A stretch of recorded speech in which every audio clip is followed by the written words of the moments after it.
ngod bura ma Webuye maimbo bang' nego dichuo moro achadha. Jopiny bende nodoko ochulo kuoro ka ginego achiel kuom familia mane chich ni ema notimo nek makamano. Jopiny go nodoko wang'o udi 5 mag familia no mokelo lal mar mwandu ma kwan ne pok oyangore. Kaluwore gi Andrew Walubengo, rawera manonegino noyudo onegi nyako moro mawuok e alworano mawacho ni nonyuolgo mobalo gi dwaro mar familia mar nyakono, gino manomiyo yawuot gweng'no opor kuome rawerano mogoyo nyaka wito ngimane. Kata kamano min rawerano wacho ni wuode nodhi mana neno nyathi manonyuolo gi nyakono. Asante Baba mtakatifu wa Israeli. Umekata shati, umemkata kwa susi. Lakini sidhani mama kuhu kama atapona, umemuua. Tasema nini mbaya Baba?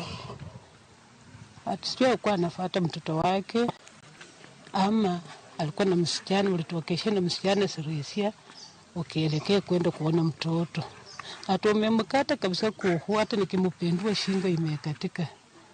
Hivyo tu nikatoka na kweli nilipata mtoto wangu amelazwa chini na shakata roho. Umemkata, yani ni kama koo sijui ama hii ndiyo ilishikilia. Nilisikia watu wanapika nje kelele. Kutoka nje nikaona mama jirani wa ukoo ya Baki Mwei anakimbia akilia, mkasa toka nje, wameniwawia mtoto yangu. Nami sikukawia, nikatoka tu. Vile nilitoka alikuwa na vijana wake 3 wote, na kijana mmoja alikuwa ameshika panga na mwili wake wote ulikuwa umeloa tu damu. Tupate haki ya Shadrach, maana mtoto amesaliwa huko. Tutahitaji mtoto.